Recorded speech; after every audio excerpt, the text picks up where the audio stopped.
Yesterday, Al Gore appeared on This Week on ABC, and he said some pretty crazy things.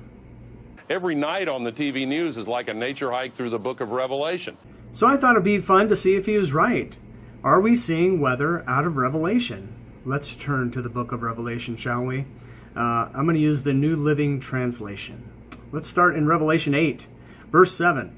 The first angel blew his trumpet, and hail and fire mixed with blood were thrown down on the earth. 1/3 of the earth was set on fire, 1/3 of the trees were burned, and all of the green grass was burned. I did not see that on Fox News. That would have been a Fox News alert for sure. Staying in Revelation 8, the next verse. Then the second angel blew his trumpet, and a great mountain of fire was thrown into the sea. 1/3 of the water in the sea became blood. 1/3 of all things living in the sea died, and 1/3 of all the ships on the sea were destroyed. Now, to be fair, that's not exactly weather. That sounds like some sort of asteroid hitting the ocean. Thankfully, that hasn't happened yet. There's some more Revelation weather. Let's see if this has been happening, Al Gore. Revelation 16:21.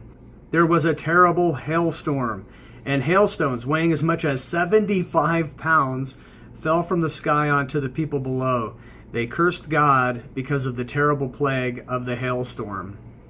I have seen some big hail in my life, the largest being softball-sized hail in Texas.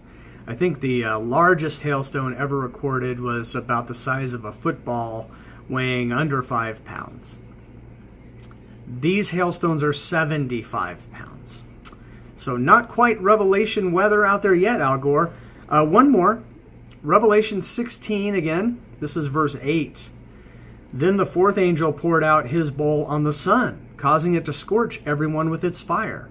Everyone was burned by this blast of heat, and they cursed the name of God who had control over all these plagues.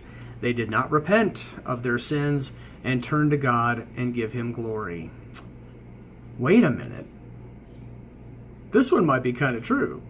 So a lot of solar scientists are saying the reason why we've seen this warm up in the 20th century is because the sun has been burning brighter. And if you remember, the picture of Washington crossing the Delaware, that was at the end of the last mini ice age. Sunspots were very low. It was very cold. The Delaware used to freeze over by Christmas. The Thames used to freeze over. The Nile has frozen over in the past when the sun is very quiet and not burning as bright. Now, the sun's been burning bright and we're warmer. And the sun's getting quieter again. Some solar scientists say we're looking at maybe at least colder weather by 2030 without the Paris Climate Accord at all. Go figure.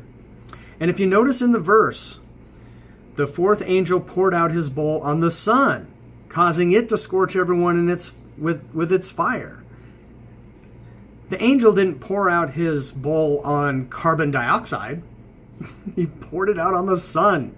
That's what's causing the heat. And I don't think the Paris Accord would have made much of a difference anyway, but that's another video. So there you go. Al Gore saying Revelation weather happening now. I think the facts say otherwise.